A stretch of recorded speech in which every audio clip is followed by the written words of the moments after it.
CP Radhakrishnan भारताचे नवे उपराष्ट्रपती, एनडीएचे उमेदवार सीपी राधाकृष्णन विजयी। एनडीएचे राधाकृष्णन यांना पहिल्या पसंतीची 452 मतं, तर इंडिया आघाडीच्या बी सुदर्शन रेड्डी यांना 300 मतं। इंडिया आघाडीची मतं फुटल्याचा अंदाज। पंतप्रधान नरेंद्र मोदींचे उपराष्ट्रपती निवडणुकीत मतदान, कोण होणार उपराष्ट्रपती याकडे लक्ष, निकाल लागला, राधाकृष्णन हे विजयी। बीआरएस आणि बिजू जनता दल निवडणुकीपासून दूर, बीआरएस आणि बिजू जनता दलावर काँग्रेसचा संताप।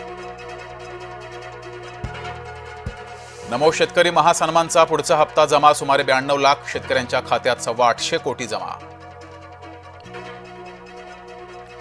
रोहित पवारांचा शिरसाडांवर 5000 कोटींच्या भ्रष्टाचाराचा आरोप, सिडको जमीन घोटाळ्याची एसआयटी चौकशी होणार, रोहित पवारांची सोशल मीडियावर पोस्ट करत माहिती। आमदार रोहित पवारांनी राजकीय द्वेषापोटी खोटी माहिती दिली, भाजपा आमदार बबनराव लोणीकर यांची टीका। गोकुळ सर्वसाधारण सभेमध्ये मोठा गोंधळ, गोकुळच्या संचालिका शौमिका महाडिक यांचा पोट नियम दुरुस्तीला विरोध। नाराजांच्या मनधरणीसाठी एकनाथ शिंदेंचे प्रयत्न सलग दुसऱ्या दिवशी शिवसेनेची बैठक संपन्न। जेईई स्कॉलर्सची आयआयटीकडे पाठ, परदेशी विद्यापीठ संशोधन संस्थांना विद्यार्थ्यांची पसंती। त्र्यंबकेश्वर सोबतच नाशिकलाही तीर्थक्षेत्राचा दर्जा हवाय, नाशिक मनपाची राज्य सरकारकडे मागणी। दिवाळीनंतर ठाकरे गटात मोठा भूकंप, शिवसेना ठाकरे गटाला मोठा धक्का देण्याच्या तयारीत, ठाकरे गटाचे आमदार कृपाल तुमाने शिवसेनेच्या संपर्कात।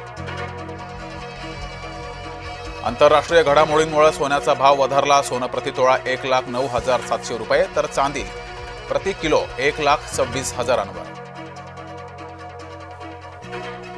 4 दिवसांच्या विश्रांतीनंतर हिंगोलीमध्ये पावसाची हजेरी, अचानक आलेल्या मुसळधार पावसामुळे नागरिकांची तारांबळ। पूरस्थितीमुळे जम्मू काश्मीरमधील जनजीवन विस्कळीत, महाराष्ट्र सरकारकडून जम्मू काश्मीरला 5 कोटींची मदत। आणि पंतप्रधान मोदी पंजाब आणि हिमाचल प्रदेशच्या दौऱ्यावर, पूरग्रस्त भागाची हवाई पाहणी करत अधिकाऱ्यांशी साधला संवाद।